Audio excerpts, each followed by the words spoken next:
Good morning all, another fine day here in Dublin, and today I wanted to talk about Andy Burnham's election to the British Parliament and his basically shoe-in to becoming the next Prime Minister of the United Kingdom, especially as Sir Keir Starmer has officially resigned at the moment.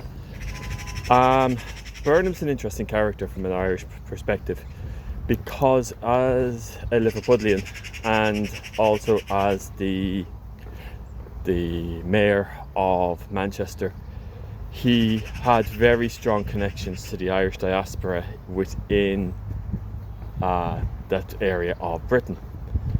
He himself has got Irish ancestry going back to Drogheda, with his ancestors moving to Liverpool in the past. And he feels a strong connection back to Ireland and has in the past voiced his respect for the Irish people and our government. The key areas I want to talk about are basically how he views the Good Friday Agreement, how he views cultural and economic transport links between our two countries, and also how he views the situation with Brexit and how it affected Ireland. So, with the Good Friday Agreement, Burnham has maintained in the past that it was a very important and historical event and should be protected and maintained. This includes the idea that should the conditions be met for the border poll, which would be the unification vote between the Republic of Ireland and Northern Ireland, that the British government should facilitate it. He hasn't actually come out for or against unification, but just saying that he believes that they should just follow the Good Friday Agreement's guidelines with regards to how they would go about doing it. This is overall very positive. It would be nicer to see if he had come out to say that he would like to invest more in Northern Ireland. As one of the key issues that plague that area at the moment is underinvestment. Very few British governments in the last, we'll say, 2 decades have placed much investment in Northern Ireland, and even before that there was very little investment also. This was due to the Troubles, and also due to the fact that since the Good Friday Agreement, it's almost become an inevitability that Northern Ireland would be unified with the Republic at some point. And this would mean that any investment that is put in for the long term in Northern Ireland would end up being of benefit not to the UK economy, but to the United Ireland economy. So it would have been nice to see him come out and talk a bit more about that, particularly because his focus within the UK as a whole, one of his focuses is greater public investment in things like roads and transport, but he hasn't specifically said anything about doing that in Northern Ireland as far as I can see. So with regards to that, he seems quite positive. The second issue, which was closer business and cultural ties between Ireland and the UK, well, Burnham has already put initiatives in place to promote the Irish community within the jurisdictions that he was a politician in, most particularly in Manchester. He has made strong links already with key members of Irish government and business, and we can only hope that this will just continue on into the future. He's enabled links between Manchester and places like Dublin, but also the west of Ireland, where a lot of Irish people from the west of Ireland would have gone to Manchester and to Liverpool in the past.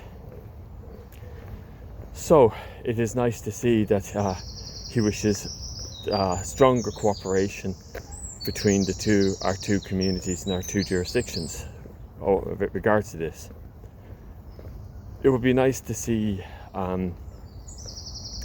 greater links anyway between our two, because with Britain outside of the EU and Ireland within, it helps the UK to a greater degree, because we can basically represent their interests within the EU as well as representing our own.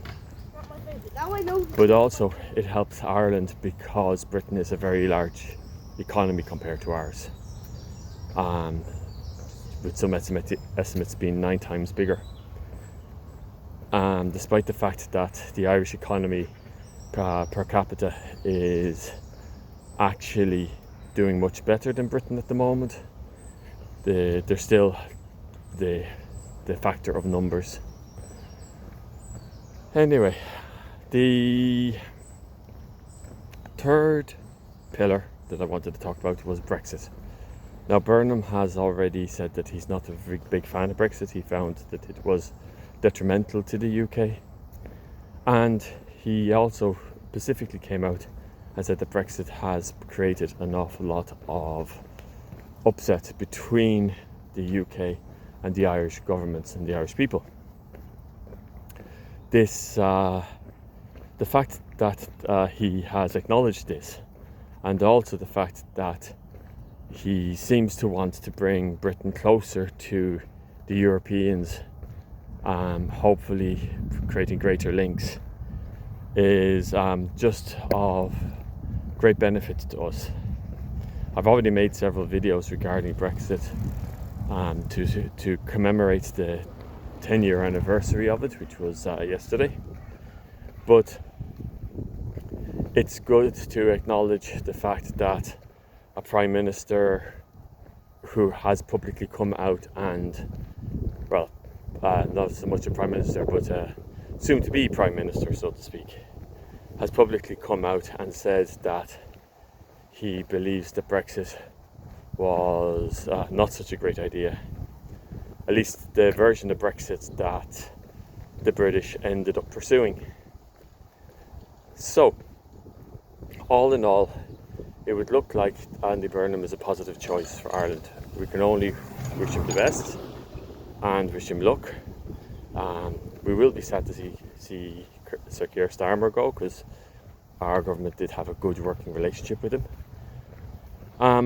But at the end of the day, you need to be aware of things like the media, of public opinion, of how things, how you are perceived by the masses, because just with the way the world is right now, public perception is very, very important.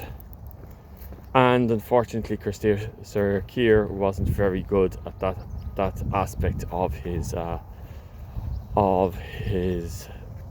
prime ministry. So that's it with regards to Andy Burnham. Take care.